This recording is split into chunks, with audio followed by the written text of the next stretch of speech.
This happened a few years ago to me when I was still living in my childhood home down in California. I had just inherited my family home, so my cousin decided to move in with my husband and I while she was attending a college nearby. My cousin and I were both working at the Lego store at the time, but I only worked mornings.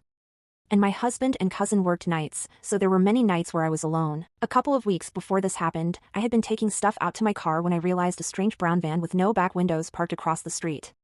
As I put the stuff in the trunk, the man in the van started making weird noises at me. I turned to see if I could get a look at his face, but his black Giants baseball cap was pulled down really far. Thinking he was just a creepy guy, I flipped him off and went back into the house. About 2 hours later, I went outside to go somewhere and he was still parked across the street. Not thinking anything of it, I hopped in my car and headed to my friend's house. As I was driving, I looked in my rearview mirror and saw the same brown van following me. I turned on a whole bunch of streets, and he followed me down all of them. I turned onto the road that my father-in-law lived on and parked.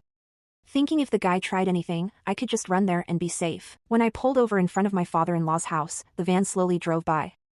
I looked into the van, and the man put his hand into a gun position and pointed at me and said, "Bang," really loudly. After that, he hauled the ass and drove off. Now I had always been a little leery of staying home alone. My house had always given me the creeps because of how poorly lit it was. When I was alone at night, I usually just stayed in the kitchen because of how bright it was. I was watching a TV show on my computer when all of a sudden, I hear a banging on the front door and the handle jiggling. It startled me for a moment until I looked at the time and saw it was around 10 p.m. and knew my cousin was going to be coming home from work about that time. I got up and opened the door, but nobody was on the porch. I shouted my cousin's name out, but still no response. I called my cousin's cell, and immediately, she said, "Oh, hey, I'm on my way home from work right now." Before I could say anything else, there was 3 extremely loud bangs on the door that connected the kitchen and the garage, and the knob was shaking violently. I slammed the front door closed, locked it, and chained it, and ran for my room. My aunt called me while my cousin called the police, and I stayed under a blanket until my cousin arrived. When she came home and got me, I was led outside to talk to the police. I was trying to explain what had happened, but the officers along the side of my house were distracting me. I walked over to where they were,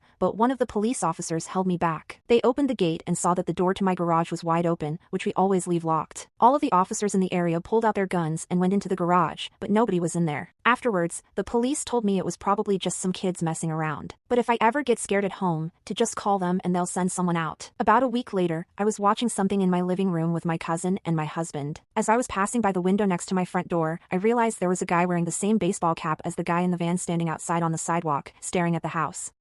When he noticed me watching, he immediately locked eyes with me and slowly gave me the creepiest smile I had ever seen. I turned and yelled for my husband to go out there, but when I turned around, he was gone. I will say, though, the baseball cap in question is really generic, and a lot of Giants fans wear it. So I can't say it was the same exact guy, but I felt like it was.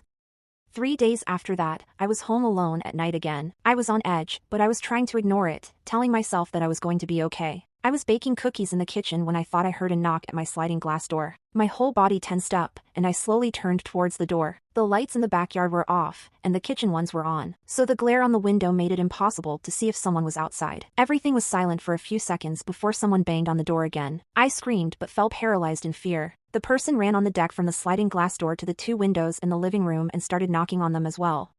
They came back to the sliding glass door to knock and started trying to open the door. I finally came to my senses, grabbed my keys, and ran outside into my car. I locked myself in my car and dialed 911. We sold our house shortly after that. I still have a hard time staying home alone, even though I'm 2 states away now.